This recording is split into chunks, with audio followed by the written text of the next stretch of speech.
You're listening to The Private Citizen, a civil liberties podcast. This is episode 168 for Thursday, the 18th of April, 2024. The TikTok law.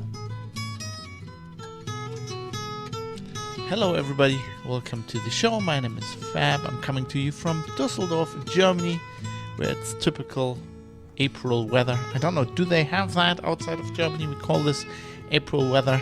In Germany there's always like, in April, famously it's like cold, then it's warm, rain, sun, hail, rain again, sun again, often in one day. It's one of these days. Today it's like very sunny outside, but it's not very warm, but it'll probably start raining in half an hour or something.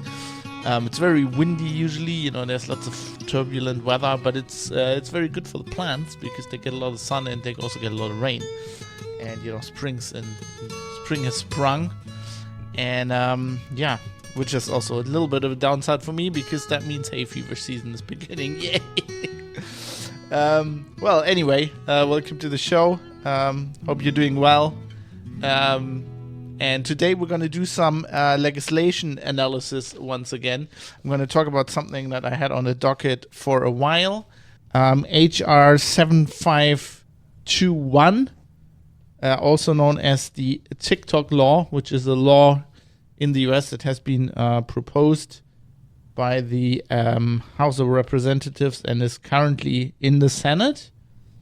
Hasn't been passed yet, but it's being debated, and I guess it's expected to be passed pretty soon. And it's a pretty interesting law that is also, I think, going to be a blueprint for other countries. So if, like me, you're not in the US, I think this is still something you should pay attention to because it's going to hit all of us sooner or later.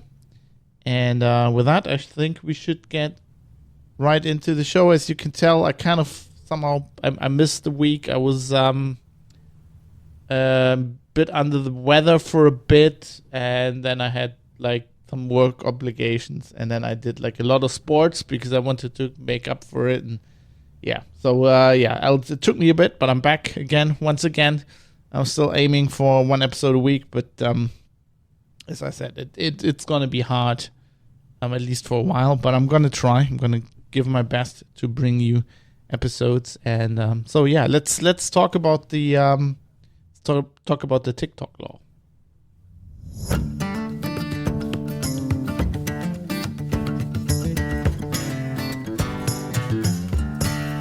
So this piece of legislation, I got a copy for you in the show notes. If you go to privatecitizen.press, if you want to read along.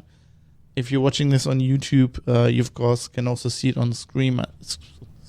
On the screen. I'm not streaming this, and my brain there was, I don't know. I did. I sparred a little bit at the Muay Thai practice last night. Maybe I sparred too hard. Maybe I got hit in the head a little bit. Maybe you can tell. Anyway, you can read along on the screen if you're watching this on YouTube. My God, my brain. Well, this is going to be fun. So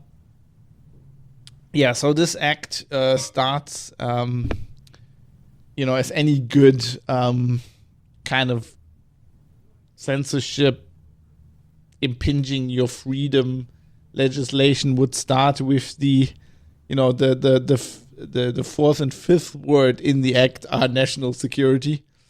So that's important. You got to get that in there. Nobody can argue with that. National security is very important.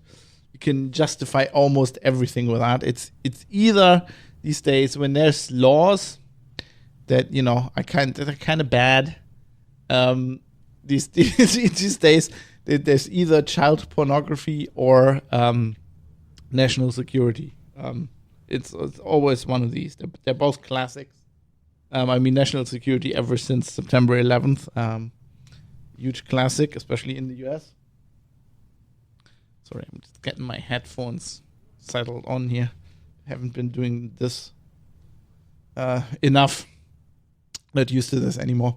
But so this law is ostensibly about TikTok, and that's kind of what it's been reported on in the news, which is, my feeling about journalists these days. It's not very, very good reporting, but I should get into that first. Now, I'm personally not a huge fan of TikTok. I tried using it. I like the internet. I like social media, but TikTok's not my jam. I find it,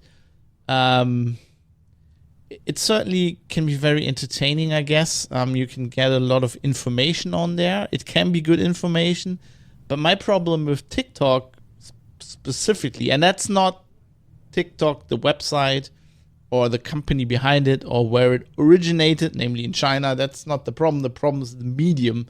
This short video format is, you can get a lot of good information, but you can also get a lot of shit information. And my problem has always been, how do you tell them apart? Because there's no links. There's this, like, even in this podcast, right? I can't really, you're listening to this like on a park bench or while you're running or on your commute in a car, whatever. I can't really link you to anything, but I have the show notes, PrivateCitizen.press. I usually try to link everything there, and you can kind of, expand the medium and go like, okay, I want to give you first-hand information, like primary sources. And I guess you could do that on TikTok, right? It's kind of hard with how they have like links, and always like links in the bio or something. It's like really weird. But you could kind of do it, but it's not like in the culture.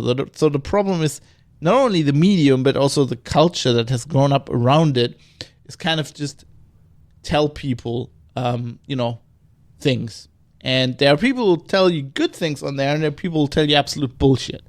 And often, I think people get sucked in by a good presentation, and they might fall victim to some wrong information just because the information was, the presentation was good.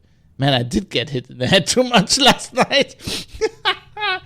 So I remember a few years ago I was in Hamburg, and I was at the Spiegel headquarters. There was some journalism conference there, and they were very proud at the Spiegel. I saw a talk by a lady who was the head of, back then, of the TikTok division. I think they got rid of it again. But like her mission was, and she was trying to explain this for 45 minutes, how to do journalism on TikTok. And I went into the talk thinking you can't really do journalism on TikTok. And I got out of the talk by thinking, well, you can't really do journalism on TikTok. The problem, like, good journalism, in my opinion, and maybe I'm too old school, it's just the way I grew up in the profession. Not that I've been doing this for so long, it's just been, maybe, depending on if you count my podcast. I mean, I'm a professional journalist now for about 12 years, so it's not that long, but I kind of have the places I worked at, they had kind of like what I think now of as an old school mindset, and I think that's the compliment. But the way I perceive journalism is generally twofold. It's not only give your reader or your audience good information, but also give them, a link or whatever it is, pointers to where this information came from, so that they can check for themselves. Because you might make a mistake, or they're more interested in the topic. And whatever you're writing about, even if you know this topic by heart, even if you're like writing for some, nerd medium like I used to do, when I was employed. Now I write for lots of places, but, I still do sometimes. But like, you can never put as much information in there as you want, even online. It is just, you'll get bogged down in details. And there's always some people, or I always hope that my readers and my audience are people who are very interested in the topic and might even want to know more. So I want to give them a way to get at that information, and also check what I'm doing, because I might be doing something wrong. Lots of journalists don't do that. I think they're afraid that people find out that they don't know as much as they're pretending to do, or that they made a mistake or whatever. And And that is something that happens in writing, that happens everywhere. But I think a combination of how the medium works, the video medium, so especially for TikTok, I think it's a combination of how that medium works and in what time it became popular, where already in other journalism, it wasn't really popular to give people, these primary sources. And so people just don't do that. I mean, it's kind of hard to do in the medium anyway, but then they don't even bother. And that's not the real problem. I think the real problem is that audiences don't really expect it anymore. And they don't want that. And so I can completely understand. I've talked about this a lot of times. I talk about journalism from an inside baseball perspective as somebody who works in the profession. I understand that most people don't consume media that way and that they're just very busy in their lives, which is completely understandable, and they just want some information. But even before I was a journalist, and even when I was very busy in my life, whenever I was consuming media more like I would say, just a normal person on the street, I was still looking for these links or these footnotes or whatever. You don't do it with footnotes, but you know what I mean, like the backing up the information, like where did this come from? Even if I don't wanted to look it up, even if I trust the guy, one of the reasons I trust certain journalists is because they give you that information. Maybe it's not a link, maybe they tell you where they got this information from. And the less they do that, or the more vague they do that, I mean, there are reasons why sometimes you have to go like sources, familiar with the matter or whatever the terms. But those should be like limited. Like when there's a medium and they do that on story after story after story, I become very skeptical. I'm like, you might as well just have made all this up. How am I supposed to know? So that's generally just, going on a tangent about journalism again, but that's how that's my issue with TikTok. And this is, of course, not so much a problem if it's just like funny cat videos, but that's not what TikTok is. TikTok is this mishmash of entertainment and of information that people use in their lives and products they buy. And it's so, it's such a mishmash that you can't tell, that's another problem. You can't tell advertising apart from actual, somebody who's just, I got this product. I got this water bottle. It's awesome. I really like this water bottle. Like, how do you know? How can you trust any of the information on there? And that's, speaking of water bottle, let's hydrate so the brain cells can recover. So that is for me a huge problem. And another problem is just that people just look on their phones, right? And they're just the zombie, the smartphone zombie, the thing, we've been saying, tech people been talking about this for decades at this point, ever since the iPhone came out. But I feel like it's gotten this kind of, let's not call it sorry, I'm confused. We have this, I'm looking here where I live. I'm looking at this. It's like a big castle where children can climb on, made of wood, and there's two police people. They're just climbing up there.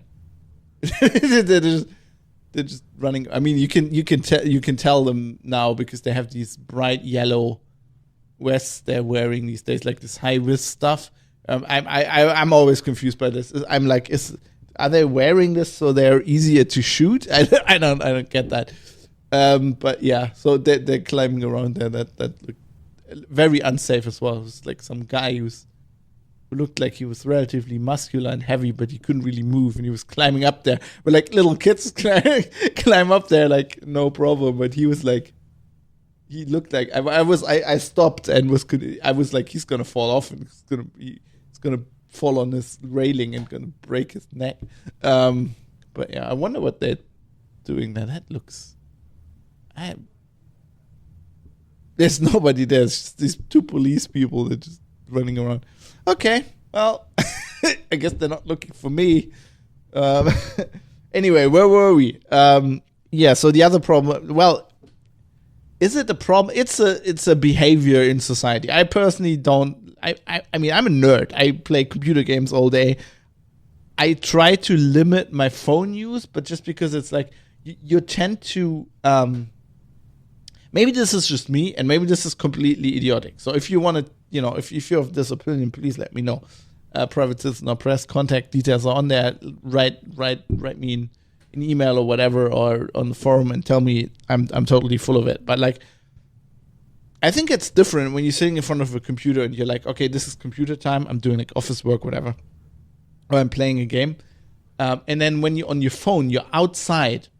You're like crossing a street, which is obviously dangerous, or you're like in a park and it's beautiful weather and there's like just people just looking at their phones.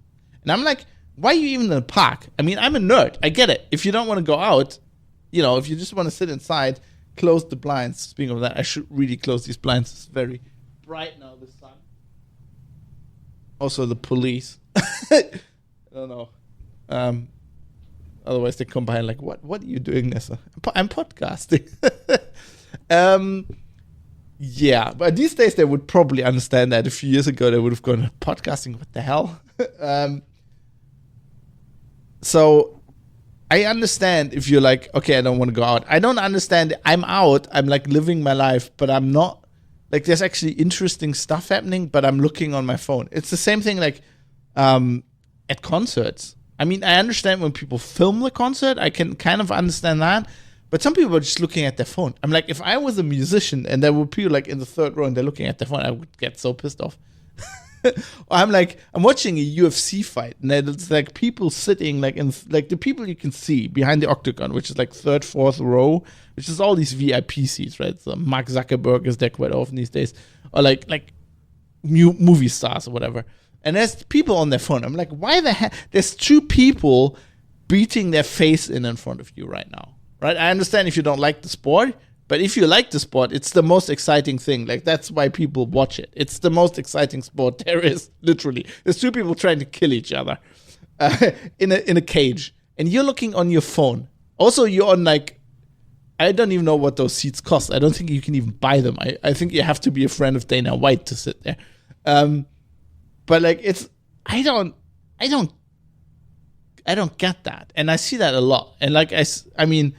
I can understand it when you're commuting and you're in the subway or whatever. But even then, like, I like listening to podcasts or something like this, or like reading, where I'm like engaged and I get information. And these people are just scrolling through these videos. I make a point now to just watch people and watch what they actually. I mean, it's probably looks a bit creepy if somebody sees me, but to me it's just interest. Because I'm a tech journalist, I'm interested in this.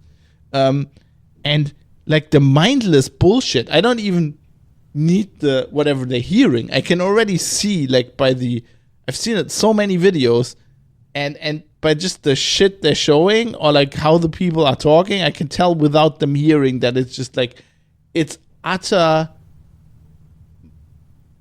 mindless bullshit. It's like that is just, to me, I don't know. There's something like. If I was a tinfoil hat conspiracy theorist, I would be like, the Chinese government, the CCP, invented this machine to fucking just distract us. Like, they went like, how can we destroy Western civilization and take over? Well, we're gonna build this distraction machine where they don't get any work done anymore, and then we'll send them this virus. It's of course bullshit, right? But like, anyway, so I have a, that's my relationship with TikTok. It's complicated. I don't really like it much. So that just as a preamble to what we're about to discuss. Now, interestingly, this law it mentions TikTok here in the very beginning, the company ByteDance Limited that is, that owns it. But this is not a law about TikTok. Anybody who tells you this hasn't read it, doesn't understand it. It's bullshit. What's interesting, and that's also what the law is called. The actual law is called Protecting Americans from Foreign Adversary Controlled Applications Act, and that's what it's all about. Foreign Adversary Controlled Applications. Now, before we get into what that means, and if you should have laws like this, it's important to see that this law has two parts. So it has like a paragraph called applicability, and then it has an A clause and a B clause. And the A clause about TikTok. This is specifically about TikTok, about the company, and basically forcing ByteDance, so a Chinese-owned company that owns this application, to divest itself, so to sell it basically to somebody else who's not from China, or the app, will be outlawed in the US. But like already, a lot of the representatives that have been talking about this law have already clearly stated that this is not about TikTok, because there was a huge outcry. Basically, the media went, "Oh, it's the anti-TikTok law," and then, it's like bipartisan now. Like the Democrats kind of came up with this, and then the Republicans were like, "Yeah, this is a great idea." And then young people were like, "What the fuck? You're gonna take TikTok? Like, you want to take our favorite platform away, you assholes?" And then they were like immediately like, "This is not about TikTok." And I believe this is true. I believe this is very true. This is what several representatives said. I think what's her name? Forgot her name. The ice cream lady. Oh my god, the old. I have to Google like House of Representatives. Because I see her face before me, but sometimes I can't remember her name. Nancy Pelosi, yes, the ice cream lady. That's something she was saying. I have like grandchildren and they really like TikTok, so we don't want to take people's TikTok away. And I think that's it. So basically, this law says, okay, if you for an adversary controlled application. We can decide to whoever controls you has to divest himself, or we can outlaw you. And there are two applicable cases. One is specifically TikTok, and that is A. And then B is the president of the United States can determine any other application later on to also fall under this clause. And this, I believe, is what this law is about. So this is about being able to outlaw applications that are, in air quotes, foreign adversary controlled, and not only applications. So the if you go into the wording here, which we can do later, or you can read it yourself, it's basically also websites and hosting. So it's basically a censorship. That's what this is. Like this is a censorship law. This is very clearly a censorship law. Often, there was clear censorship in the past decades, and then people say, it's not really censorship, it's like a private company doing it, even if it's at the behest of the government, that's not really censorship. That is bullshit. I've explained this a lot. I mean, censorship is censorship, but like our laws, and by that I mean, like, for example, the Constitution in Germany and in the US are specifically written to protect the citizens from the state, so they don't really apply to corporations. Now, I would always argue that if a government uses a corporation to do its bidding, then it's still the Constitution applies. But whatever. This is a real censorship law. This is the government saying, websites, basically content platforms being operated, and we can get into what this means for an adversary control, but it doesn't mean the servers are in China. It's like, okay, the people owning this or the people making the decisions are from certain countries, then we can shut this down. And I don't know. I read some stuff about this, and I don't know where this was, but I read like this one article where they're describing this as a wartime law, and I very much feel like that's correct. This is like, like a law you would maybe expect in the 40s, where the United States is in a world war with like Nazi Germany. That's when you would, we can't have like Japanese newspapers where they'll be spreading propaganda. But like in an ostensibly peaceful time right now, it's pretty amazing, I feel. Now, it's also very interesting that the president can do this. So I saw, or I watched some analysis of this that I don't really agree with, but like this is one of the reasons. There's two reasons I want to talk about this. Well, three reasons. One is it's censorship, and so it's very important to me. It's going to be the blueprint for other laws like this in other countries, I feel. Second, it's not really a TikTok law. Everybody was saying it was a TikTok law, so I kind of want to, a lot of the media, so I kind of want to set the record straight on that. And then the third thing I want to address is kind of from the other camp, where like, the mainstream media was like, yeah, this is only about TikTok, don't worry about the rest. And then there was like alternative media, like for example, Matt Taibbi and Walter Kern on America This Week. They did an episode on this, and they overshot in the other direction, I think, because they looked at how like, okay, this clause B, and basically the president can determine any other apps and websites, and they can say, basically they were saying this gives the president of the United States blanket power to shut out or shut off, censor news platforms that are inconvenient to him, or and they were, that's a very good point. They were kind of marveling how the Democrats, like on one hand, they're saying, Donald Trump is the greatest threat to democracy there is, and he might get back into office, and oh my God. And then on the other hand, they're creating the censorship law, which you're like, right, but if Trump's really going to be elected, isn't he going to use that? Wouldn't that be like really dumb? Like, isn't that what, like, if you're saying that Trump's going to be a dictator and fucking fascist, whatever, isn't that what dictators and fascists want, these laws? Like, why are you passing these laws now? So that he doesn't even have to pass them himself? Like, not that I think that Trump is all that and would do that, but by their own logic, this makes no fucking sense at all. But I thought that was a good point. But to address the point, there's one, like if you look into, so we have Section A, that is TikTok, and Section B is basically, we can have, in the future, we can have other websites or apps, and the president of the United States unilaterally can decide, are these apps that I kind of want to censor?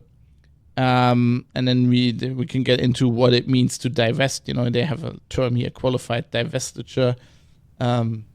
What I find interesting, so there's a section here under exemptions, C paragraph 2, exemptions from certain necessary services. This cracked me up. So this law there's an exemption to this law that says subsections A and B do not apply to services provided with respect to a foreign adversely controlled application, to a application that are to a foreign adversely controlled application that are necessary for an entity to attain compliance with such subsections. So basically what they're saying is, if there's an app and that's controlled by a foreign adversary, but we need this app to comply with this law, then this doesn't apply. So let's say the Chinese buy Microsoft and then they own Microsoft Word. But if we need Microsoft Word to format our laws, then, this law doesn't apply. Something like that. I don't know. It's like really dumb. There are like two really dumb exceptions in here, or weird ones. This dumb one. Interestingly, the penalties, I thought they learned this from the EU. Just like massive penalties.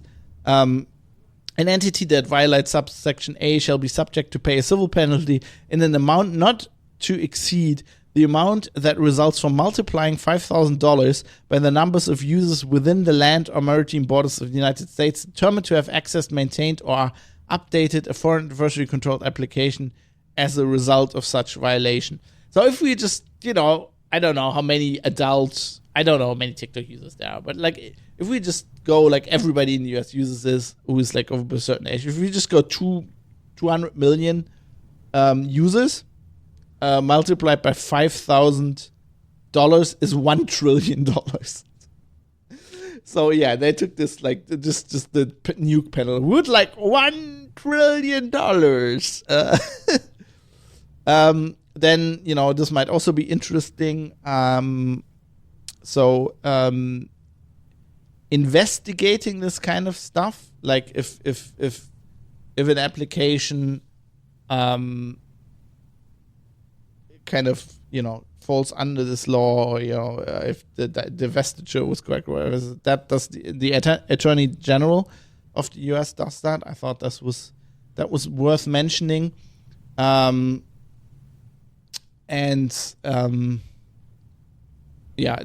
it goes into what it means to be foreign adversary control. Like, where does the headquarters in such a country, the principal place of business, if it's organized under the laws of a foreign adversary country, or directly or indirectly own at least 20% stake. Like, how do you prove that somebody indirectly owns? Like, what does that even mean? I don't understand that. Or if a person that's subject to the direction or control of a foreign person or entity, then it's also foreign. So if Donald Trump owns an app and they go, well, he's under control by Russia, which apparently you don't have to prove, which they just, the whole Russiagate thing, they just invented that and then people ran with it. I guess you can just do that, and then it's a foreign adversary controlled application. So that's that's the worrying bit in this law. And then we'll see, websites are covered, desktop applications, of course. Also, immersive technology applications. I don't even know what that is. I don't think they know what an application is. If they just went application, all this is covered. I mean, a website is an application. It's code running on a computer. That's an application. But these people don't know what they're talking about, obviously. And then basically what the app to be covered, what the app has to be able to do is, like, users have to create content, and then other users have to be able to see that content, and you have to have more than 1 million monthly active users for at least 2 of the 3 months preceding whatever this judgment by the president is. What I find interesting, another weird exclusion, is the term covered company does not include an entity that operates a website, desktop application, mobile application, or augmented or immersive technology application whose primary purpose is to allow users to post product reviews, business reviews, or travel information and reviews. I found it really weird to exclude that, but not exclude journalism. So you can have, because I guess that wouldn't be journalism, that would be propaganda, but you can't have travel reviews that are propaganda, or of course you can, because advertising. I mean, it's just propaganda. I thought that was really weird. They just think some lobbying organization got a clause in there so that food bloggers are exempted, or I don't know what the fuck that. Maybe YouTube. I don't know. Yeah. So I don't know what that is. But so now the interesting thing is, we can go back to what happens if an application is deemed, not TikTok, but under clause B is deemed to be such an application. But I found specifically interesting, which wasn't mentioned in America this week, is what is so they call them foreign adversary controlled applications. So what is a foreign adversary? And they specify this very clearly. It says here in paragraph 4, foreign adversary country. The term foreign adversary country means a country specified in section 4872D, subsection 2 of Title 10 United States Code. So if you look up 4872 D2 10 USC, that's a law called Acquisition of Sensitive Materials from Non-Allied Foreign Nations. And if you look up subsection D2, it says covered nation. The term covered nation means the Democratic People's Republic of North Korea, the People's Republic of China, the Russian Federation, and the Islamic Republic of Iran. So it's North Korea, China, Russia, and Iran. So basically the president can deem applications, can censor applications, but only if they're controlled or originate or whatever from North Korea, China, Russia, or Iran. So it's not as bad kind of as Taibbi and Kern made it sound, because they made it sound like the president could just willy-nilly, like, under this law, the way it's written, there is no way, he could censor like a dissident American website, unless, that's the little but there, unless they pull a stunt, like Russiagate, where they go like, okay, this guy is controlled by Russians, and then just, the government just says like, we have intelligence sources, and just, we have a bullshit dossier some British spy came up with, while being drunk in a bar, and somebody overheard that, and now we know, they're controlled by the Russians. But I think that would be relatively hard in this case, because you can appeal, and you can sue. You kind of have to. So what happens when you like deemed this? Then, you run a website, an app, and then the president says, "Well, this is foreign adversary controlled." Then the president determines this. Then there's a public notice and a public report to Congress submitted not less than 30 days before such determination, describing the specific national security concern involving and containing a classified annex and a description of what assets would need to be divested to execute a qualified divestiture. So, the president would have to announce this. And then if you run such an app and you want to appeal, then you can only do that at the United States Courts of Appeals for the District of Columbia, for the District of Columbia Circuit, which is, I think that's where all the anti-terror courts are. So that's a bit of a problem. That's where all the Pfizer stuff happens as well, where they just, but yeah, I mean, you could appeal, and then it says here, statute of limitations: a challenge may only be brought in the case of a challenge to this act not later than 165 days after the date of the enactment of this act. So this is for TikTok. And then 2, in the case of a challenge to any action, finding, or determination under this act, so that would be section B, not later than 90 days after the date of such action, finding, or determination. So I guess, if they went, there's like some American business guy who runs like a conservative website or whatever, and the president doesn't like that for some whatever reason, like maybe an anti-Biden website, and then Biden goes, no, this is like, they're controlled by the Russians, this is Russian propaganda, we're banning this. I guess then they would sue, and then there'd have to be a court case. And I presume, like, in that report to Congress, I guess they would just say, well, it's national security, and the rest is in the classified annex, and then there's like the bullshit dossiers in the classified annex. But I feel that if it comes to a lawsuit, they would have to, explain why they think that this guy is controlled by the Russians or by Russian money. So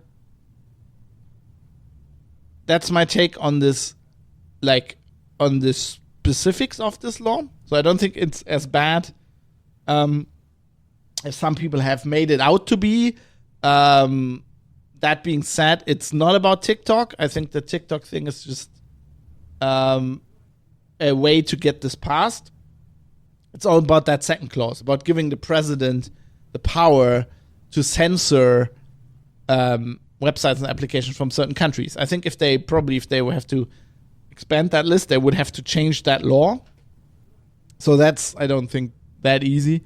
But it's certainly like, it feels to me like a wartime preparations. Like, okay, sooner or later we're going to be at war with the Russians here, and then we want to like shut off everything. That's, like the EU, for example, already has like, outlawed Russia Today and stuff like that. Like censor all of this. So I think that's what it is. It's not quite as bad as people have made it out to be. But it's clearly a censorship law. So it's bad. It's bad either way. And with that, I want to just kind of go into my analysis, what I generally think about laws. Like, I don't, I think this kind of thing is extremely damaging to democracy. I don't understand how you can call yourself a democratic leader, how you can be a parliamentarian, right? So these guys in the House and, in the Senate that kind of write these laws and pass these laws, like, they're not good Democrats. And by that, I don't mean the political party. I mean, they don't understand what they're doing. I guess they just like to be in power. And, definitely, I understand the government. And by government, I mean like the cabinet, like, your elected, your president and whatever. It's quite clear, and I expect them to do everything they can do to hold on to power. But like, if you're in parliament, especially if you're currently in opposition, like, why would you want to give the president this kind of power? I've talked about this before. That seems to be like a deep misunderstanding that has just kind of grown, I think, in society like cancer in recent decades or years or decades, where it's like people don't understand that the number one prerequisite for any kind of democratic system, anything that is not an authoritarian, like, dictatorship or like an authoritarian kind of government, a government that looks like, something like Russia, where it looks like a democracy. It pretends to be a democracy, but it isn't really. And people think that, people know that if you don't have proper elections, like secret, where you can vote in secret and where you have trust in the election process. People, like, that's a huge debate in the US right now, because there's an election coming up, and elections have been questioned in the past. And I'm going to do an episode about that at some point as well, and my views on that. But like, it's obviously understood and discussed that if you have a democracy and you don't have fair and just elections, you don't really have a democracy. People understand that, but what people don't understand, I feel, and again, I blame journalists because it's their whole job depends on this. If you don't have free exchange of ideas and information and a news landscape and these days the internet, basically, without censorship, then that is as big a danger as having problematic elections, because you can have, the fairest, best elections ever if the people who are voting can't inform themselves about what they are voting about, because they only get the information or to a certain extent only get information the government wants them to see. It's the elections don't matter, like, because you don't have you might think you have a choice, but you don't really have a choice because you don't know what's going on. And I guess, especially, I think politicians always knew this, but that there's a very dangerous trend. I think the pandemic, I think back a lot about the pandemic these days, and I feel there's something that happened there. I think all the politicians everywhere, like in almost all Western countries, in Germany, in the UK, in countries like Australia, in the US, they were all in with a certain approach and a certain idea. And they were so all in that when now years later, when certain things became very clear, and I'm not even talking about vaccine mandates. I mean, you can have an argument about that. But like lockdowns, at this point, you can't really have an argument about lockdowns anymore. It's been almost like, without doubt, it's been scientifically proven that they didn't work. And they didn't rescue our medical systems, and they didn't prevent excess deaths. They did a lot of other shit in society that wasn't really good, but they didn't really help. And I mean, even most of the experts that pushed them back in the day, I talked on the show about, about the Anthony Fauci talking about vaccines. But like, he was also, in that scientific paper. But like, he was also is on the record with saying like the lockdowns didn't really work, and we know this now. The problem is that all these politicians were so all in with that that they can't really back down. They can't really apologize. It's such a big thing, and we can argue how much of a mistake it was. Like, if you're in that situation all around the world, they're doing this. It is somewhat understandable as a politician to want to play it safe. I still don't understand it. I was like, when this happened, and obviously the policy started in China, and then they started implementing it here. I said, this is like, said this on the show as this was going on. You can go back to these episodes, and I'm like, this is like fucking totalitarianism. This is like something they do in China because they're a totalitarian state. How does a parliamentary democracy get the idea to implement the same thing? This is nuts. But there's people thought this was very dangerous, so it is somewhat understandable to go with your instincts there and make that mistake. But it was a mistake. Now the problem is nobody that was in power back then has admitted this.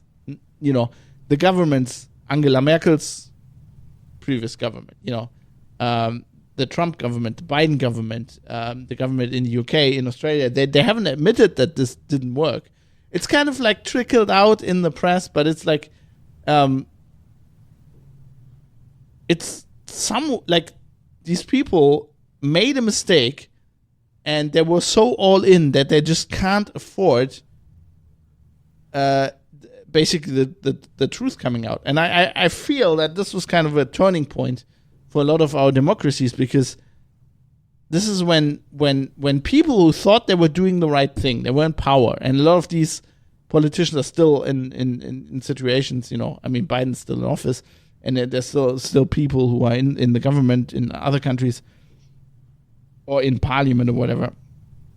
And they should have really said, we made a mistake, and it's such a big mistake, we have to step down. Like, this was a decision. We made it. It's understandable that we did it, but in hindsight, it was like really wrong.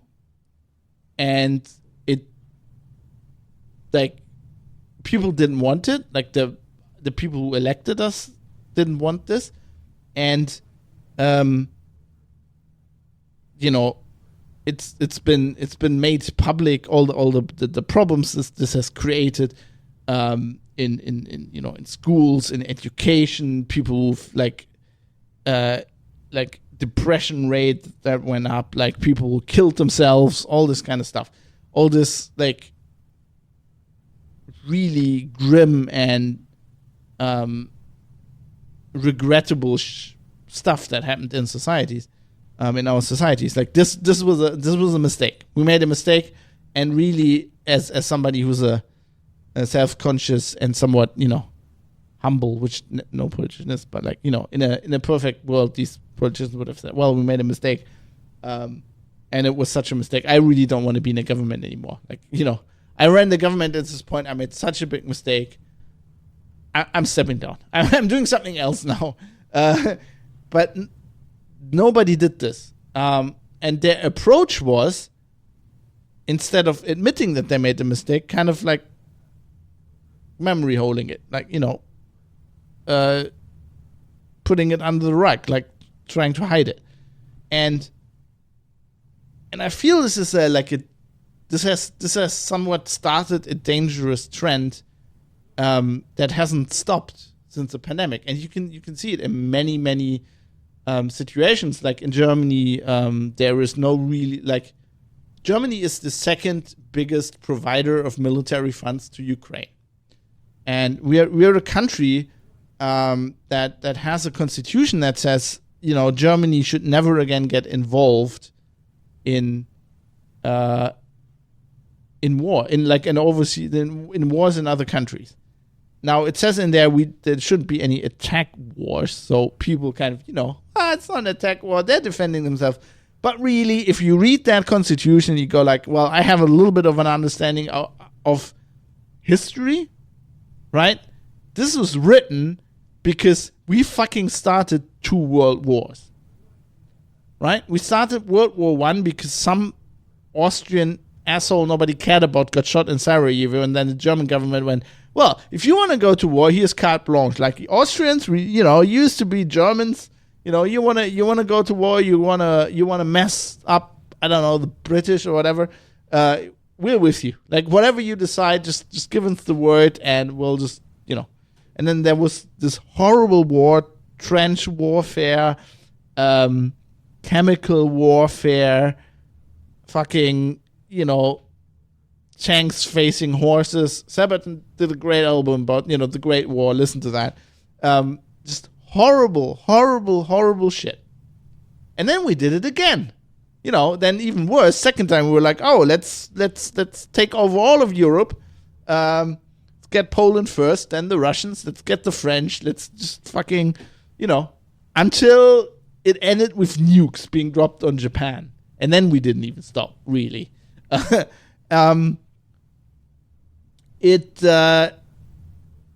mean, we'd kind of stopped at that point already, but that's a whole nother discussion. But like, you know, all of this happens, and then we're like, okay, we're gonna try this again. We did have a democratic state between these 2 wars. It was like really, it had shitty laws, and it was kind of D2s. Now we're gonna try to create a really robust democratic state, and we're gonna be good.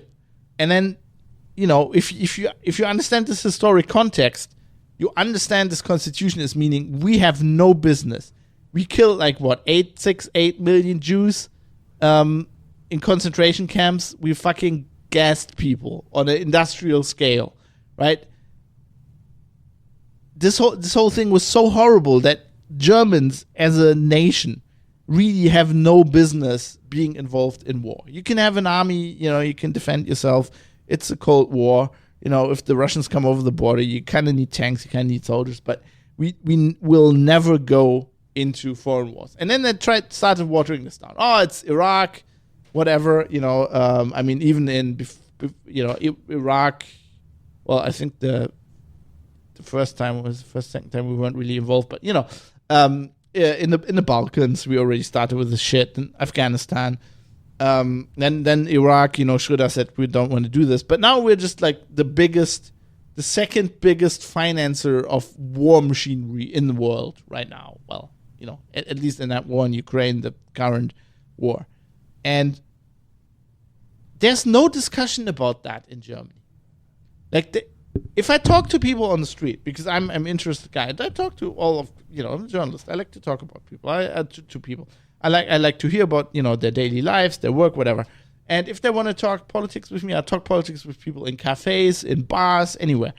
At the Muay Thai gym, I talk, in the locker room, we're talking about, Ukraine. And, this, I just talked to a guy the other day. He was like from Kazakhstan. I was born in Kazakhstan, lived in Germany long time, and we would just talk. I really had to tell myself back to sing like, Kazakhstan, greatest country in the world. All the other countries are run by little girls. But yeah, really cool guy. So we're talking about all this shit, right? And when I talk to people like this, they're always like, I don't understand what the government is doing. Like almost everybody says, we have to do something with Ukraine. Like we have to, it's understandable that they're defending themselves. We kind of have to help them. But like the amount of money we're pouring into there and like the way it's done, almost nobody agrees with this. And then you turn on the TV or you read any newspaper, you read any, of the what we call light media in Germany, like the big mainstream media. And it's like there's no discussion. It's like the Russians are the devil. The Ukrainians are just defending themselves, and we're doing a just thing by pouring all our taxpayer money into this war. Meanwhile, the fucking infrastructure, like the other news, like the internal Germany is just like, it's not as bad as in the US, which is like bridge collapse here, whatever. But like the law and order is down. This fucking crime is up. There's like clans waging like around here where I live. There's like basically they call that warfare. It's not really warfare, but like it's organized crime. There's a wave of like people of tax evasion. On the other hand, like groceries and everything's just more expensive, but people are not really earning any money. Then there's like rampant strikes, like the public transport system gets shut down almost every week.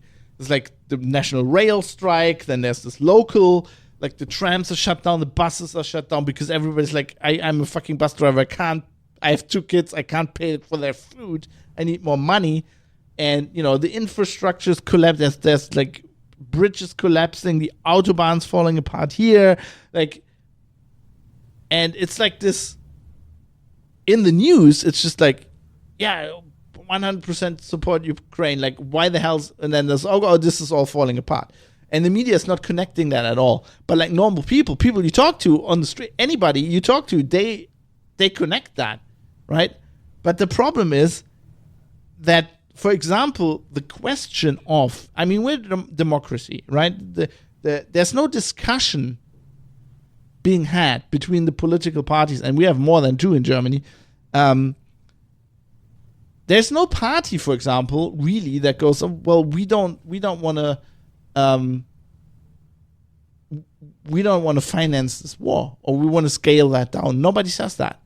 And one of the parties in the government, the Green Party, was the pacifist party for decades. I can remember in the 80s and the early 90s when I was a kid and my dad was in politics, and we would go to these marches, like on the 1st of May, they used to, kind of basic communist holiday, Labor Day.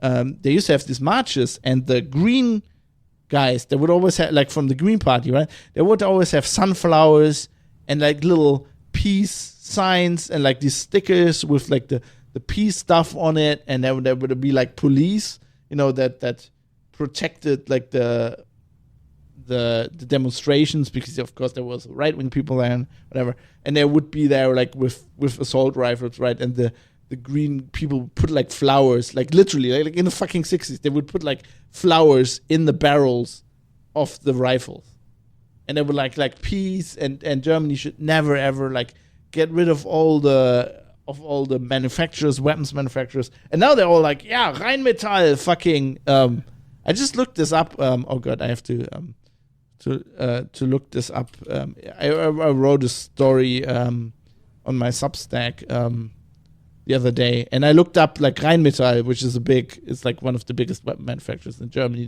They're headquartered here in Düsseldorf. Since the war, when is this? So over 5 years, their stock grew by 453%, and it's all since their stock is like flat from whatever this is, like 2019 to 2022, and then the war breaks out, as everybody says, but like gets hot, and like their stock's just skyrocketing. They're just making money like nobody's business, right? And there's no discussion about that, and I feel like that's because of like censorship. It's not hard censorship. It's not kind of like this law, like the TikTok law, but it's like this soft censorship. It's like the press censoring itself for some reason, because you cannot have some reason now you can't work for the Spiegel and you can't write an editorial going, well, what happened? For example, the Spiegel is a very left-leaning publication, and all these left wingers for like 30 years. I mean, I grew up with these people.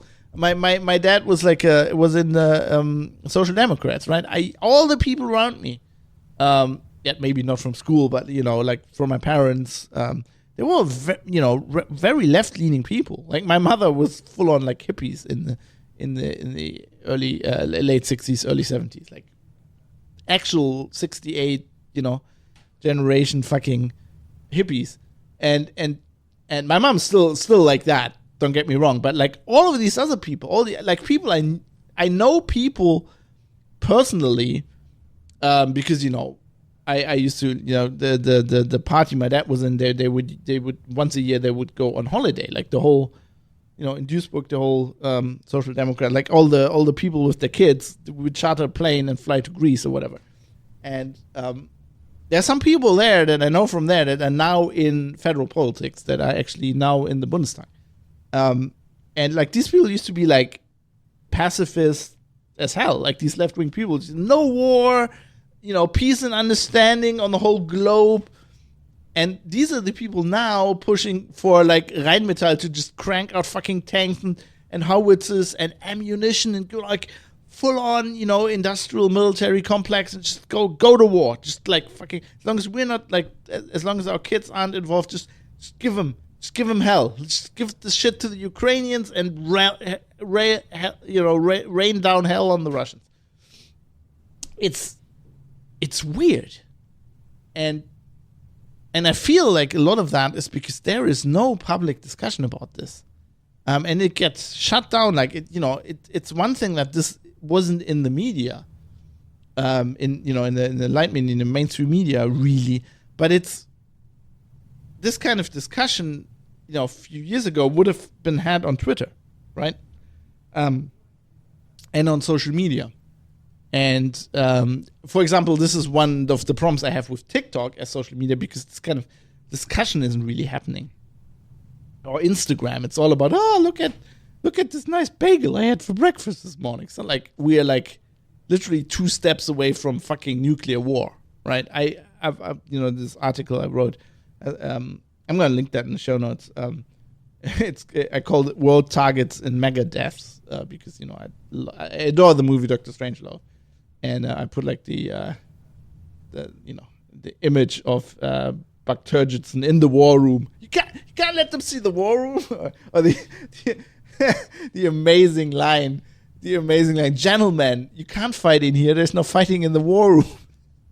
Such a good movie. It's one of the best movies ever. I just recently saw it again with my wife, and it's just like it's amazing how applicable that is. Like the shit they're talking is like the same shit the politicians are talking today. Like, and you'd think like if they have a war room and the military's in there, they're gonna talk the same. Like we can win this war. It's just gonna be like it's acceptable. It's like 10 to 20 million casualties.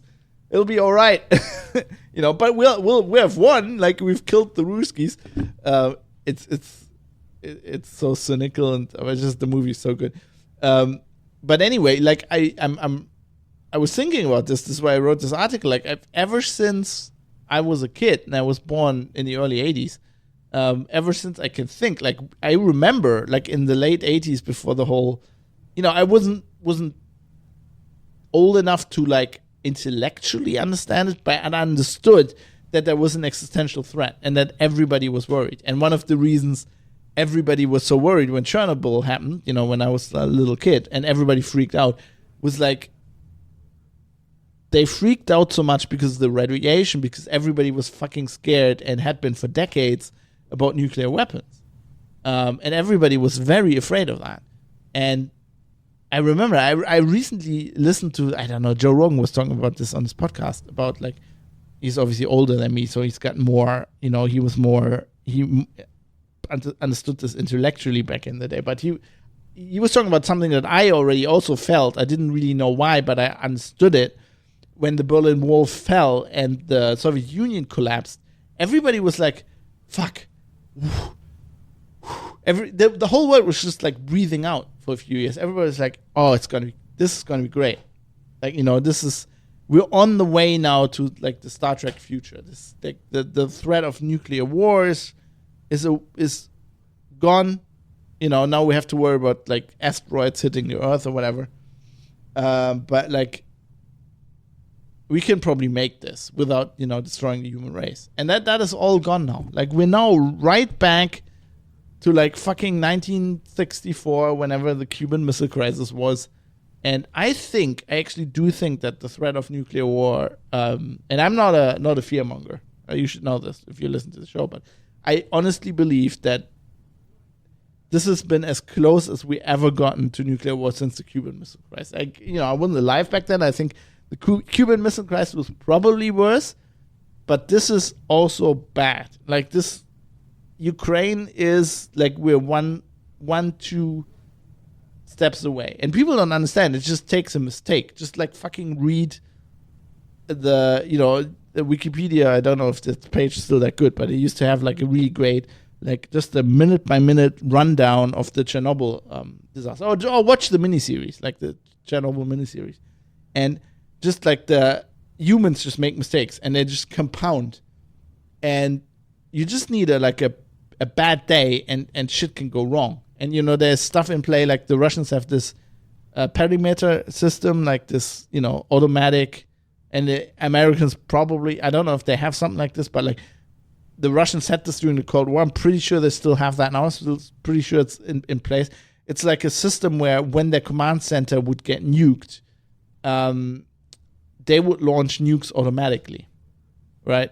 And if you look into, in this article, go a little bit into, like, the problems, like, with the American nuclear program throughout the Cold War, like the American silos. They had several incidents. They call them broken arrow incidents, is when, like, something happens with nuclear weapons where they get almost launched by accident or they get, like, disabled by accident.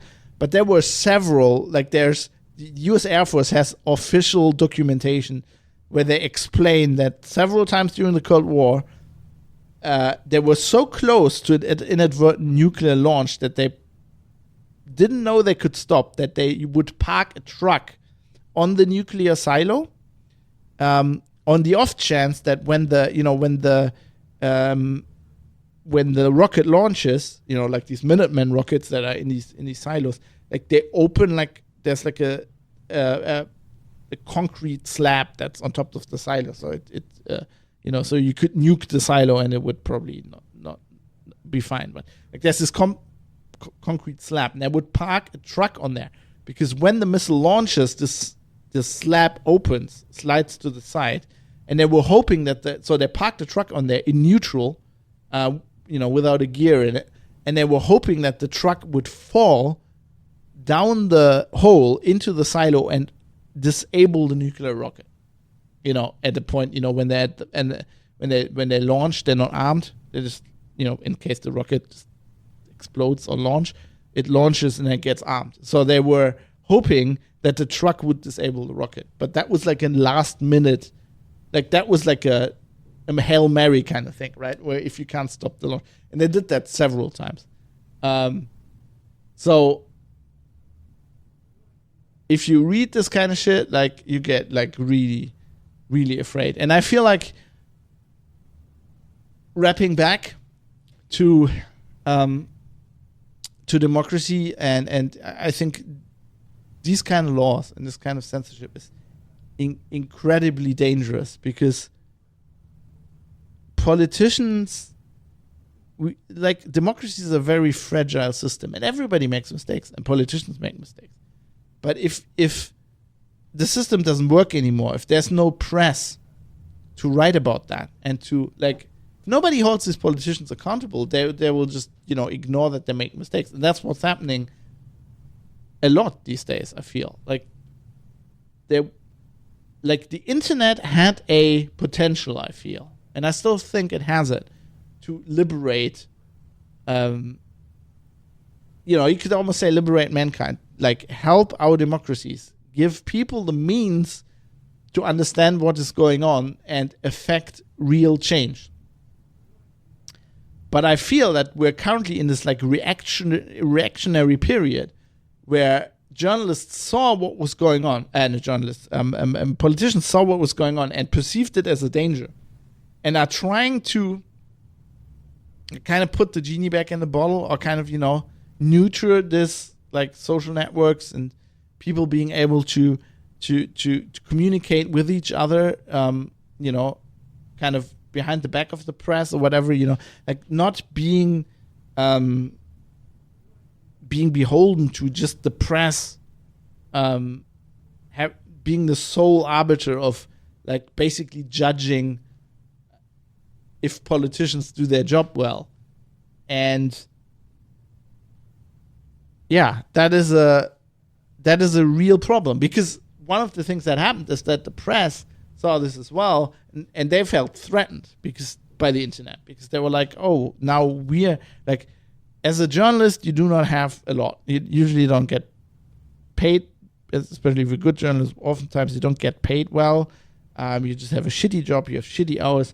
But one of the things you have is kind of like, if you're good, you have kind of like fame, and you have like this power, right? You have, and that's what, really good journalists kind of get addicted to that. And that's what makes them chase, like, good stories. They often do stories against their better judgment, because they're addicted to this power they have, where they can, you can affect change.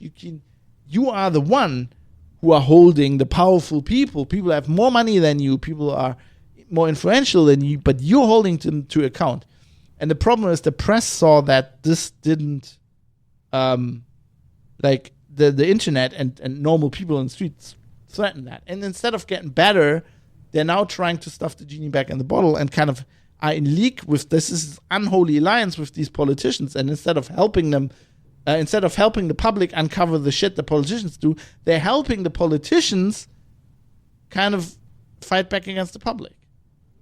And yeah, one of the reasons I think is they don't have that instinct anymore. This, like, doing stuff, like, one of the reasons I love Taibbi so much, and I read his stuff religiously, is I feel like he's there are not that many journalists anymore, especially journalists who are writers, who are writing, who have this instinct, and you can see it in him. He does stories that are against this better judgment. We're like, this is not good for your career, but journalists just do this.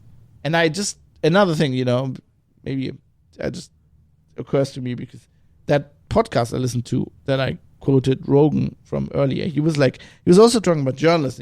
They were talking about leg kicks, right? In the UFC, in fighting, there's this, like, technique that comes from Muay Thai kickboxing. Like, in American kickboxing, the lowest you kick people is above the knee on the what's that? Your thigh, which is it hurts like hell, but it doesn't really if somebody does it really well, and you're not used to it, like, cripples you kind of. But it's okay. It's like a big muscle, right? It hurts, but you can kind of stand it. But like in Muay Thai, so in Thai boxing, they kick your inside your calves, like your inside legs, and that muscle. I mean, there are people that do that so well that, like, in high level like world-class competition. We're talking like UFC kind of level, where like this guy, like there's some Brazilians, Pereira does it really well, and there's some other Brazilians who do it really well.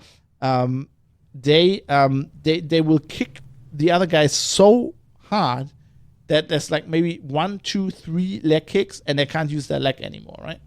And Rogan was talking about this, and he was talking about one fighter. I can't remember his name, whose name it was, but like he had like this thing. He didn't really like journalists, and there was like this MMA journalist who was like. So Rogan was making fun of this journalist who basically the fighter said, "You can interview me. I really don't like you, but you can interview me if you let me kick you once. If you let me give you like a full power low leg kick." And he kicked the guy, and the guy wasn't prepared, and he fucking broke his shin, right? So, I mean, there's ways you can check these, or you can use kicks, or you can just like, I mean, what obviously helps is like if you flex your muscle, right? So it hurts more, but it protects your. I'm actually doing it under the desk while I'm talking about this. So it protects you, but he didn't obviously. He was a journalist. He was just writing about MMA. He probably never did it. So he just fucking broke his leg. And Rogan was like, "Why would you do that?" And I'm making fun of the journalist. And I was like, "That is a good journalist. That guy knew, like for that interview, he wanted that interview. This is like And I would be the same. Like if I had the chance to, I don't know, if this was my thing, I had the chance to interview Alex Pereira and nobody else did, and Pereira went like, "Okay, but you have to let me hit you in the face once. I know I'm going down. It's fucking Alex Pereira, right? He knocked out Stylebender. He would like fucking destroy me. I would still do it. Like I would probably lose teeth or whatever. I mean, I would probably ask him if I can have a mouth guard. But I would go like it would be lights out. But I would do it because like that's a good journalist would do this kind of stuff for a story. That's the people who go like, okay, I'm gonna put up like if somebody in the military says, well, you can come with us to Ukraine. Like I got the vest. Where do I need to go? Right? There's this famous quote. Oh man, I forgot what it was. Like some very famous story of somebody. I don't know if they were interviewing somebody who was in jail or something, but like somebody asked the judge, like, you have a chance to interview this guy, but we got to go now. And the journalist said, like, my only question is, do I have time to put on my shoes? And meaning, if the other guy would have said no, he would have gone barefoot. It's like, do I have time to put on my pants? No, okay, I'm doing this in my trunks. I'm interviewing him in my underwear. And these journalists, they don't have that drive anymore, because if you have that drive, you're not on the side of the censorship. You're not on the side of the government. You're never on the side of the powerful people. And even if you believe you're doing a story about, Ukraine or whatever, about Germany, let's say this whole thing kicked off and it's a few years ago, and the whole war thing kicks off, and then you're writing a story about Germany now deciding to provide help, weapons and money to Ukraine. And even if you think, that's how I see it, even if you think as a journalist that is the right thing to do,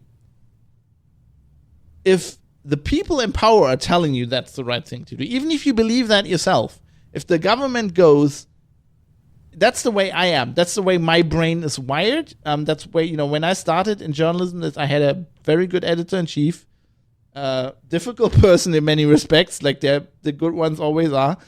But he, like, I don't know, I was already wired that way, kind of. I'm very skeptical and I'm very anti-authoritarian, but he just like implanted that in my brain. Like if somebody, like if you're writing a story about a company and the company says A, like even if you think they're right, you have to go to B. Like your brain goes to B, and that's your attack. It's like sometimes that's weird. I get like when I'm discussing stuff with my wife, I get into interesting, like almost fights or like conflicts and talking about things because she's very different.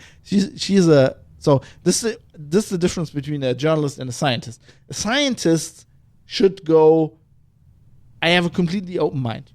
I mean, everybody has you run an experiment, by definition, you have an idea, right? You have an idea how things go. That's how you build your experiment. And then you run the experiment, but like as a scientist, you keep your mind completely open. If it doesn't work, you first check, like, did I did something wrong? And then it's like, oh, maybe my theory was wrong. Right? I'm not like that as a journalist. I'm like always almost like on the side of the underdog. If I go to a government press conference and they say something, I do the opposite. I try to I note down what they say, but I assume the opposite. I assume when somebody who runs a company tells me something, I believe. No, I don't believe. My brain goes to the, what are they hiding? Why are they saying that? If Elon Musk or if Steve Jobs, presents the new iPhone, they go, this is the best phone in the world. I go what about this phone is possibly not the best in the world? And sometimes you find out it is the best phone in the world, but generally it's not, especially with companies. And also with governments, usually you find out there's something they're hiding. Something is off. And that's the story. That's your story. They might be correct 90% of the way. Like that one iPhone that Steve Jobs was holding up, that was an amazing phone. But they fucking misdesigned the antenna. So you could hold it in the way that everybody, if you asked 100 people, 50 people would hold the phone a certain way. And that was just the wrong way. According to Steve Jobs, they were holding the phone wrong. Which, no, they didn't. They fucking misdesigned the antenna. They didn't give it to enough people.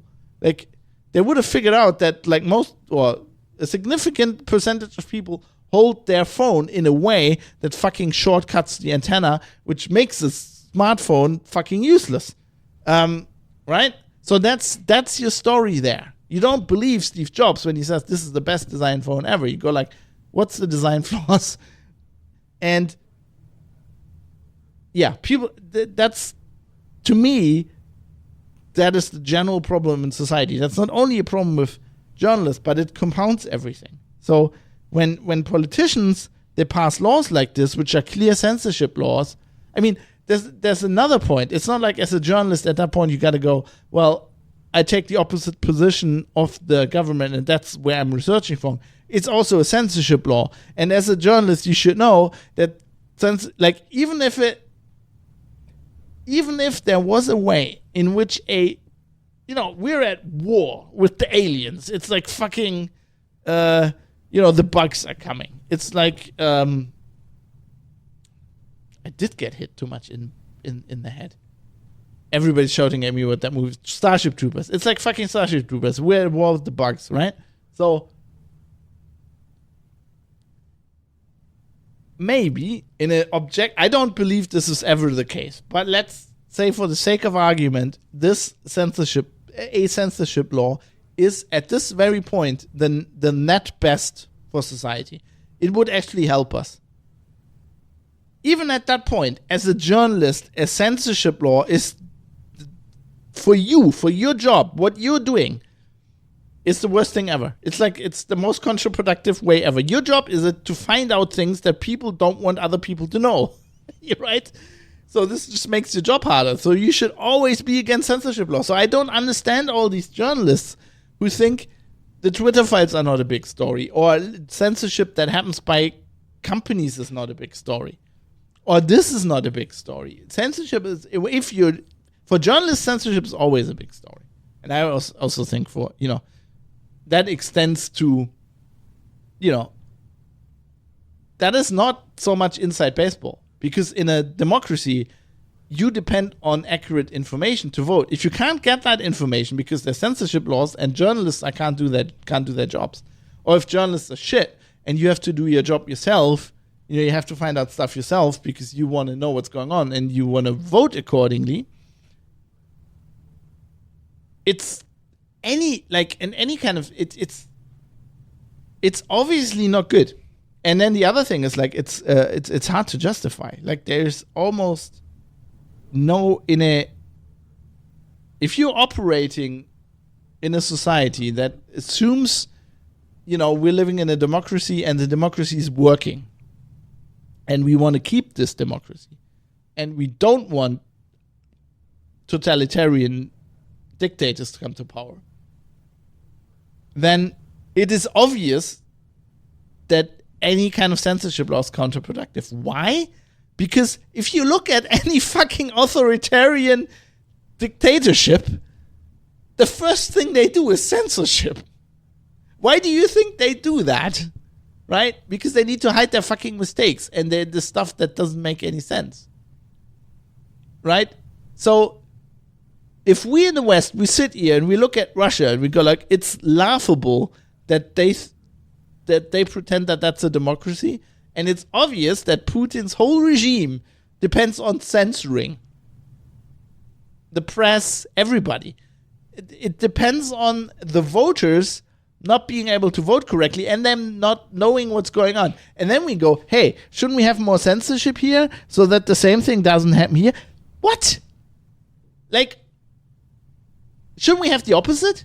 Like, if any dictatorship needs censorship, wouldn't free expression of opinions and ideas be the perfect antidote to that? Guess what it is? Guess what? It's never hurt anybody. This whole hate speech bullshit, it doesn't matter. It doesn't matter. You can train people not to care about baseless insults, death threats, whatever. That's all the solvable problem. But when you start like deciding what people can and can't say, when you decide what companies are foreign adversary controlled, I didn't even get into that. I'm going to wrap up here. I've been going on way too long. I've been ranting on way too long. But let's just wrap this up with, like, what the fuck is a foreign adversary controlled application? Like even if the Chinese created TikTok to bring down Western civilization and it was actually a weapon, I wouldn't be against outlawing it, because you'd think that in a democracy where everybody's informed, you could identify this threat, write about the threat, talk about this threat, and then fucking get people not to use TikTok. And if they still do, you fucked anyway. Like, if people are that dumb,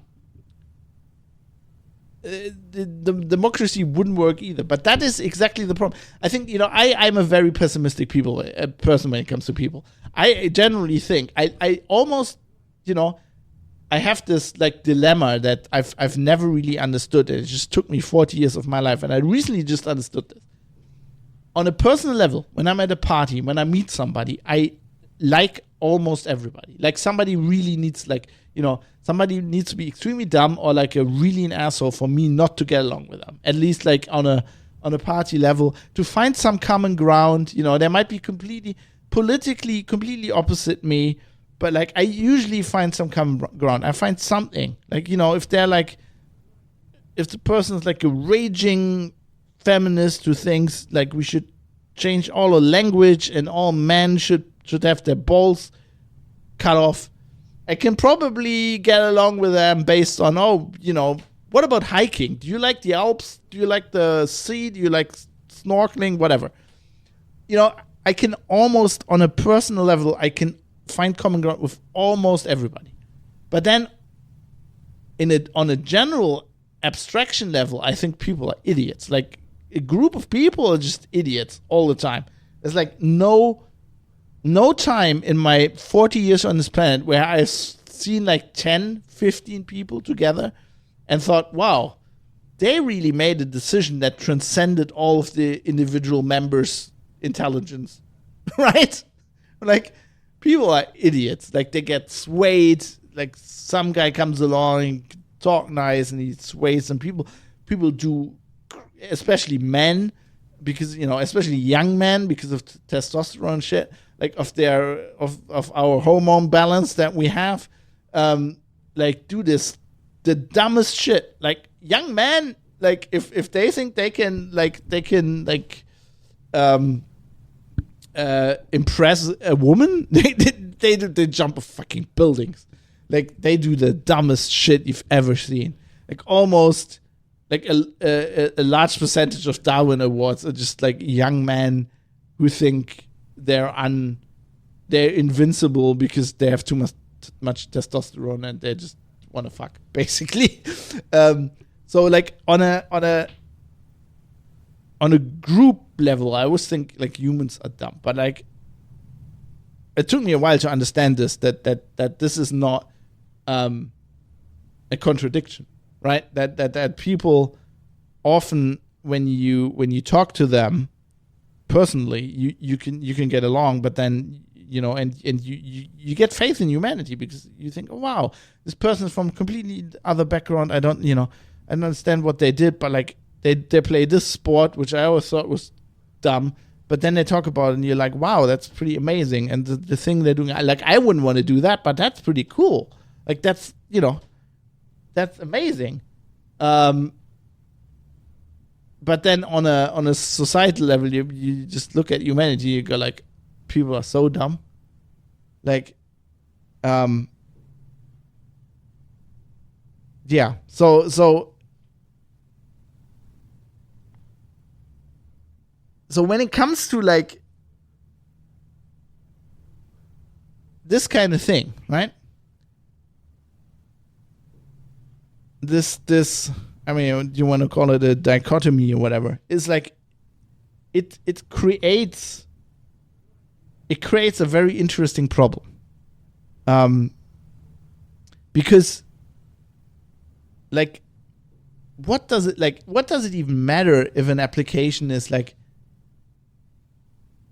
aside from like deciding what it means, like why like have a list and then of course something that so why would like, I understand that you could like you could spread propaganda, right? And I understand that like, okay, North Korea or China is an adversary, and then this application, but there's like it just makes, sorry, I'm a loss of words because it makes the whole concept makes so little sense, right? Because so if you're the United States and you're like, okay, China is our adversary, so if they control an application, we need to outlaw that. But all of our electronics are produced in China.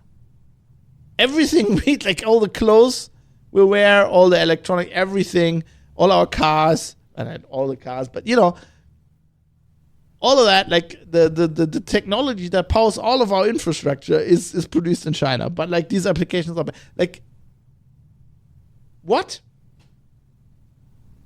That makes no fucking sense. But I don't even know where I'm going with this. So the problem is just like, I think the main problem is that censorship itself makes no sense. Yes, people are dumb, especially in groups, but I think the problem is that politicians are like, they treat, and I used to have this reflex as well, because they also see how dumb people are. I mean, that's what the job brings with it. As a journalist, you see that all the time as well. Like you research something, you're like, how dumb are people? And sometimes then you also discover people are individually very dumb. It's like some people. But like, I think what happens is they lose faith in humanity, and by that lose faith in democracy. And then they start to see themselves as like, I don't know, parents. They think like, yeah, these voters, they're like these people out there, they're like really dumb and we need to protect them, right? So there's a virus going around and these people are too dumb to go inside, so we need to force them to, right? And this reflex is really very, very dangerous. And I think anybody who's in politics, their main goal should be to just kill that reflex whenever it rears its head. You need to fucking whack that thing so it never comes up again. Because you have to understand that democracy only works because we're all grown-ups and we all make mistakes, but you have to accept that everybody's a grown-up. So that guy who votes like some bullshit party or says this or whatever, I don't understand them. I think they're an idiot, but I still have to have the basic respect that they are a grown up, an adult human being, and you need to treat everybody like this. Even if you think they're idiots, you need to treat them as grown-ups, and you need to understand that they have, the vaulted human rights, civil rights, that everybody has that, no matter how dumb they are. And if you think they're a dumb hillbilly in Texas and they all have guns and they're all crazy, doesn't matter. You have to understand that they're adults and they have the right to vote. And the problem comes when you're trying to mitigate that, take that away from them. When you're like, these people are dumb. We shouldn't have people decide so much, because that same reflex, that's what a dictator does, right? They always think they know better. Stalin thought he knew better. Pol Pot thought the same thing. Hitler, they all, goes back to fucking Julius Caesar. It's like, I was in a war. I am harder than these fucking Republican stupid senators. I'm going to sort this out. And that's the dictator reflex. And you can have that even if you're just a parliamentarian in a democracy. And they don't seem to understand that. And the problem is journalists have that too. That's where all these articles, I hate these articles. This is why you need to do this. We're going to explain this to you. That's what a journalist does to some extent, explaining to your readers, to your audience. But you need to, and as a journalist, you will think people are idiots, because the comments you get when you just write about the Linux kernel are just insane. These people are just the dumb shit that people write. You lose faith in humanity. And I used to sit there and think, oh my God. But you need to kind of catch yourself. You need to go back and go, they're all grown-up people. You need to treat your audience like they're grown-ups. If you don't, you start digging that hole. And that hole just gets deeper and deeper and deeper. If you start to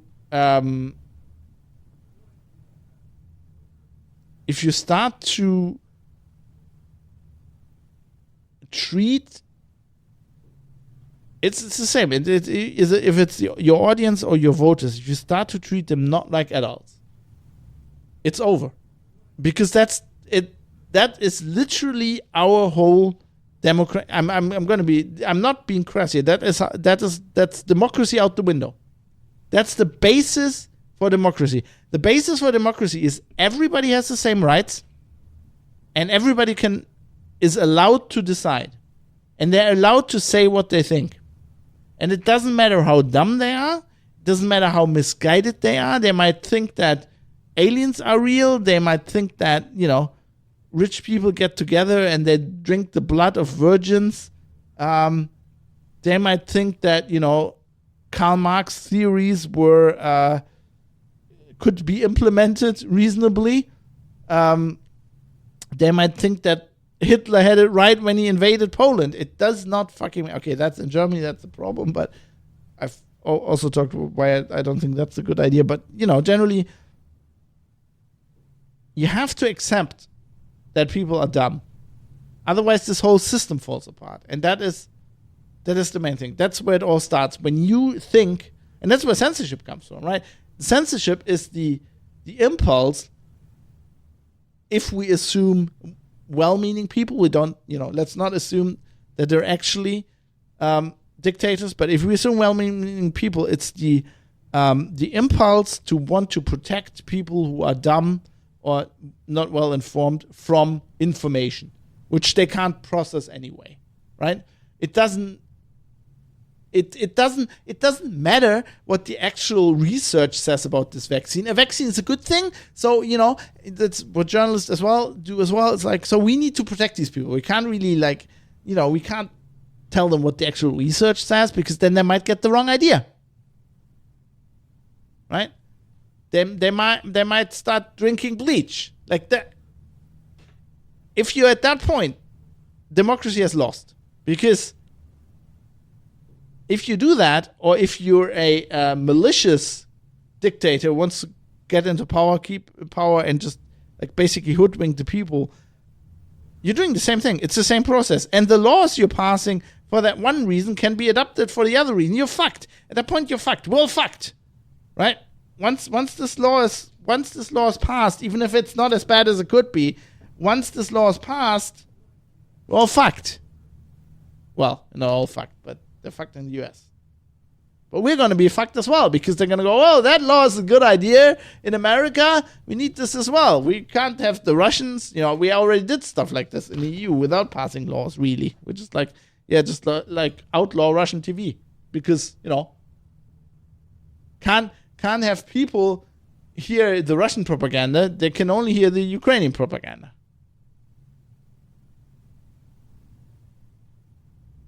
It's you're declaring your democracy. If you do that, the EU, when they outlawed Russia today, they basically declared democracy in the EU bankrupt. Because if you operate under the impression that people cannot be allowed to listen to the Russian propaganda because they're so dumb that they can't discern that this is propaganda, but you still have them vote on complex issues, I don't know, fucking tattoo ink, or we don't vote on going to war, but all kinds of shit that the EU decides. Why? How? What? That it doesn't make any sense. Anyway, I should stop ranting about this.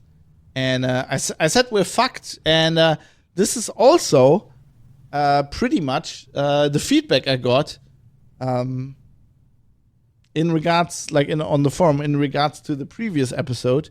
So let's segue smoothly into that.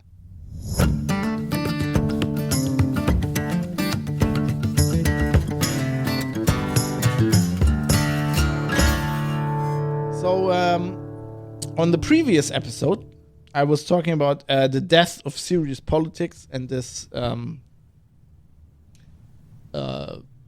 essay that Brian Klaas wrote about this very topic.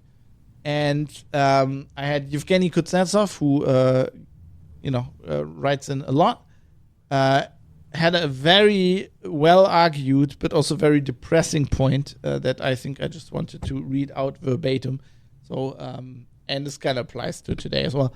So, with regards to the previous episode, Yevgeny said, while I agree with many of the things you're saying about the press, I think you're making the same mistake as Mr. Klaas and missing the point. Does the press fail at informing people about the things that matter for the well-being of society? Arguably, yes. Does the press demonstrate bias? Totally. Does the press fail to put up a discussion about policies rather than politics? Absolutely. Did everybody just switch off their cable news programs? No. Did the press go out of business because it ceased to be relevant? Nope. Do people on Substack now set the discourse for the bigger part of society, with only a few % of society still interested in what cable news companies have to offer? Not even close. Yes, journalists like you do have an audience. I'm much more interested in your journalism than I'm in the state of television. But your audience is limited to people who like asking the next question. Most people are not like that. Most people don't care. They care about their hobbies, their spouses, their children, their apartments and houses, their cars. They don't care about policies or politics. Up to the very moment that policies affect them personally, but by that time it's usually too late. I bet most people would stop taking part in the political life completely if they were left to their own devices. That would not look nice. Sorry. I think I ate one of my beard hairs. Sorry. I bet most people would stop taking part in the political life completely if they were left to their own devices. That would not look nice. Someone could start questioning the results of an election where only about 10% of the voters showed up. Consequently, there's understandable incentive for those involved in politics to make people interested in just enough to vote, but not enough to actually want to affect policies. Turning politics into a wrestling show is perhaps not the only way to achieve this, but it works pretty well. People develop sympathies for one political figure over another, personal sympathies, of course, about actual policies, most people don't care. People vote and then mind their own business until the next election. Of course, populism wins as the result. The greatest thing about modern politics in every system I'm aware of is that after the ballots are counted, the elected politician doesn't even have to fulfill the campaign promises. Seriously, there's absolutely no liability in doing exactly opposite to what you promised to be elected. And this is not going to change because people at large don't care. That one small point, I agree with all of this, and it's beautifully argued. There are, in the US, there's impeachment, and in Germany, you have something like a Misstrauensvotum. So, if the government, especially the chancellor, for example, in Germany, promises something and then just does the absolute opposite, there are ways to get them out of office. But yes, it's not like legal liability. And of course, as Evgeny pointed out beautifully, for this to happen, people have to care, and it doesn't happen often. Sometimes the press gets them to care, but usually they don't, and if they do, then for the wrong reasons. Anyway, let's continue here. For us few who do care, it seems counterintuitive, but people manage to live their lives without caring about policies, or politics for that matter. Politicians exploit the situation to their benefit. The few people who care provide a counterbalance. Sometimes it's effective, sometimes it isn't. Was it not always so? I don't know. But so far I've failed to think up a counterexample. Will it always be so? I don't know, but so far I've failed to think up a way to fix it. And then basically Fadi Mansour also writes in quite a lot, replied, and I'm just going to paraphrase. So basically he says, I agree with this as well. What's next? Like, where does that leave us? What is the solution for this? And let me be optimistic here. I'm not often optimistic, but I think there is a solution for this, because I do think, and Yevgeny makes very good points, but he also made the connection. People do care when these policies affect them, and I have this quite often. I have several friends who are like this, and one friend in particular who I, discussed this with recently quite a lot. So I visited him, and we were, arguing quite a lot about politics, and he never understands why I get so worked up about these things. But then when I bring up, when I talk about how the press is shit and how it doesn't uncover certain things and politicians make stupid decisions, and he says yeah, but I don't really care about any of that. But then when I talk about certain decisions that impact his life just because where he lives or what kind of job he has, he's like, yeah, politicians are shit and this is all shit and all of this is shit, and it's like lots of swearing and complaining, and people are just like, yeah, it's just shit. And I'm like, yeah, but and I didn't say that at that point, because this is all just through this feedback on this episode, this all coalesced in my mind. The problem is that people don't make that connection, and I think that's the press's job. And I agree, the problem is, Yevgeny's completely right, the problem is people don't care and the press doesn't care, and we need to solve that system. And I don't know that problem, and I don't know how to fix journalism, but that should be journalism's job. Journalists should go, well, the decisions they're making right now in Berlin, as far as public transport and electric cars and transport infrastructure, for example, is concerned, and the climate, it's clear to see, to me, for example, that these policies will have, the political discussion and the policies resulting will have an extremely relatively detrimental effect to large swaths of the population that these politicians don't think about because they live in Berlin and they live in big cities. But there are millions of people in Germany who live in the countryside, who already don't have the infrastructure. So at some point when they go, well, we're going to outlaw petrol cars, and there's some certain things that just, certain machinery, for example, that's not electric yet, and that there's no thing on the horizon and see, okay, this will all be electric or whatever.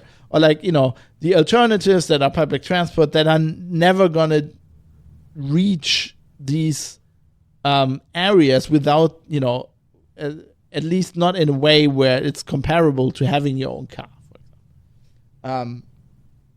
So it is clear now by these policies that this will have a detrimental effect. And it's the job of the press, I feel, to point that out to these people, to point out to the voters, well, no matter what you think about, I don't know, climate change or whatever, the general direction of the German society and what we need to do, there are decisions being made right now in Berlin that are going to impact you in 5 to 10 years detrimentally, that you're going to have a hard time. And then you're going to start complaining, right? In 5 years, you're going to start complaining, but by then it's too late.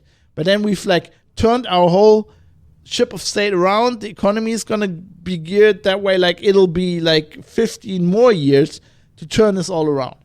And it's obvious that this happens all the time because you can go if we stay with traffic stuff, infrastructure planning, where I live in the rural area, for example, there were mistakes were made 20, 30, 40 years ago in infrastructure planning that are acutely felt today, that are very hard to change. Once you build buildings and roads have a certain size, right? It's not easy to change things, It's not easy to go, well, we want cars and we want bicycles. We need more space there. There's no space. There are buildings. You can't tear all the houses in the city down. It's not like city skylines where you can just bulldoze the whole city and build it again. That's not going to work. The mistakes made back in the day, people didn't think about certain things. Now we're thinking about these things. Now we're making mistakes in a whole nother direction, which are basically the same mistakes.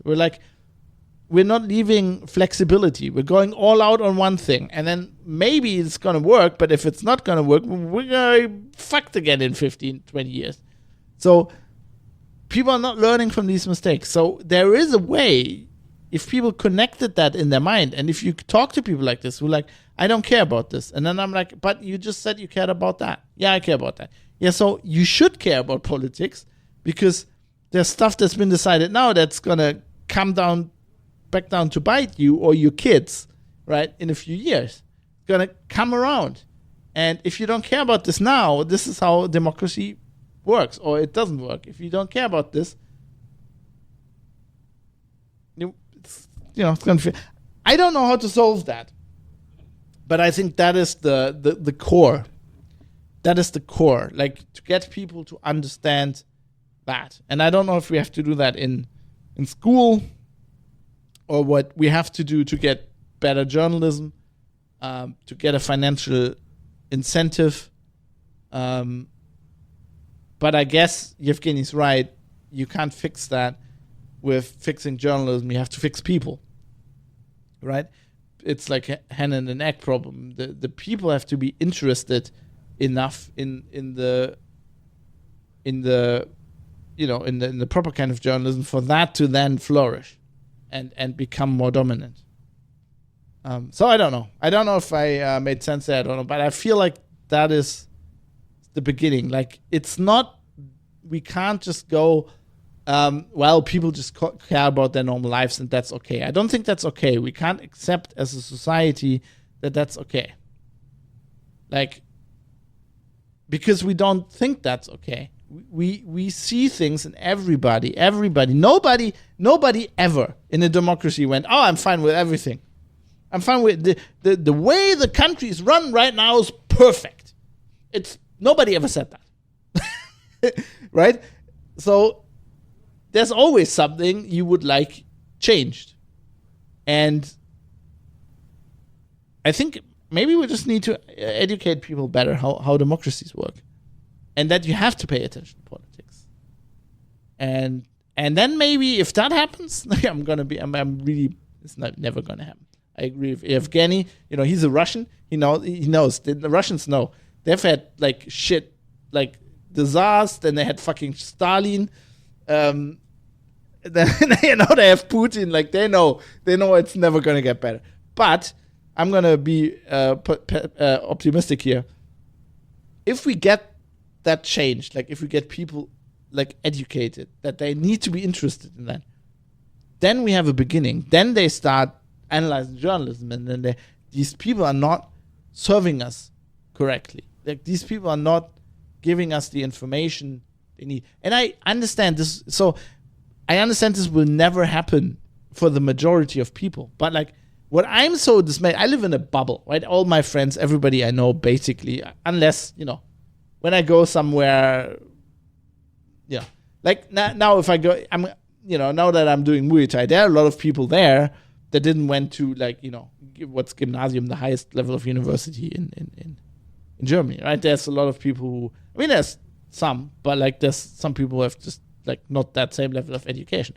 But like the people I know, everybody I know went to university. And so what dismays me is not that the people who are just like fucking working as a cashier, like in the supermarket on the checkout, like that they don't care. I understand. But the people who went to fucking university, right, that they don't care. That, to me, that is the problem. Because I don't think we need to have the majority of people to care. You just need a vocal minority.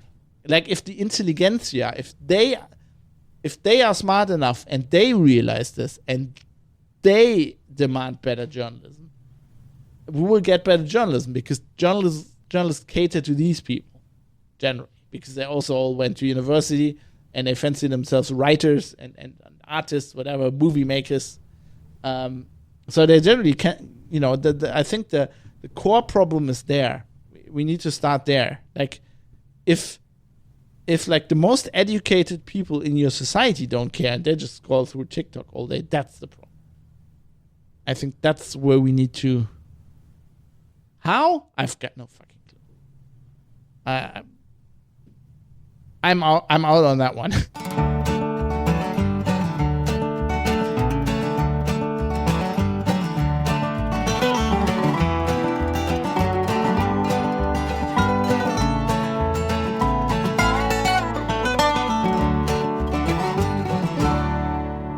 With that, I would like to thank everybody who made this show possible. You can do that by going to privatecitizen.press. You can go to the credits section. There's a link to my Patreon. You can join that. If you do like this kind of journalism, then please help me out.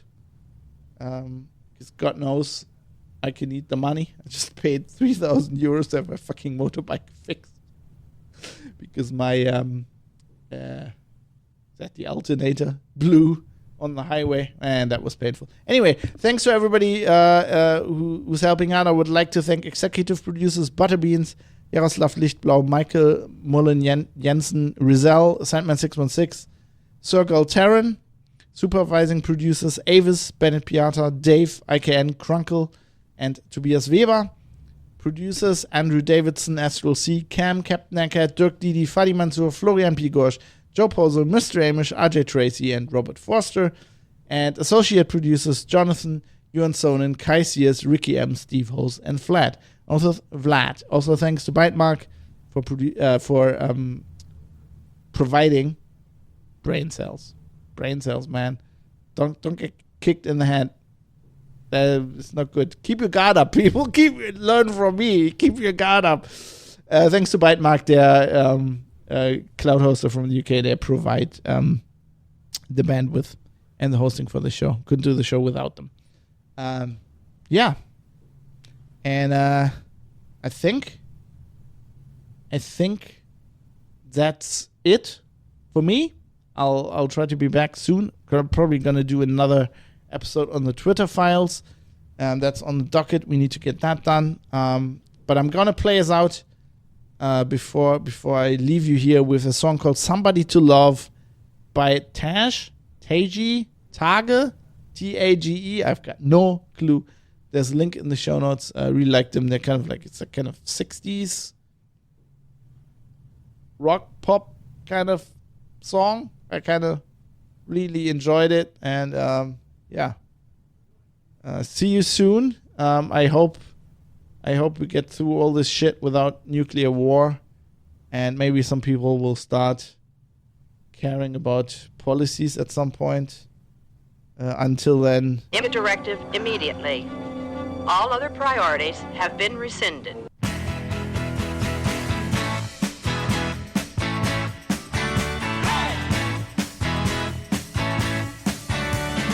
You are on the run, but do you even know what you run from? Where would you hide? You're shying from the pain, hoping it will never come back again.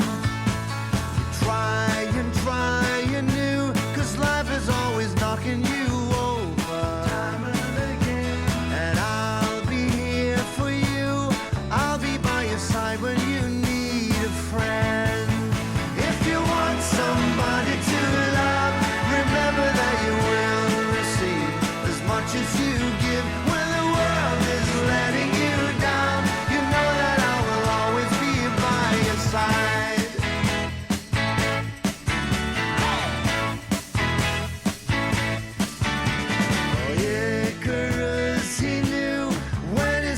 Told him, my boy, that it was worth the pain, and he was reaching higher than anyone. If you want somebody to love, remember that you will receive as much as you give. When the world is letting you down, you know that I will always be by your side. Life is showing you the way. So we're reaching for the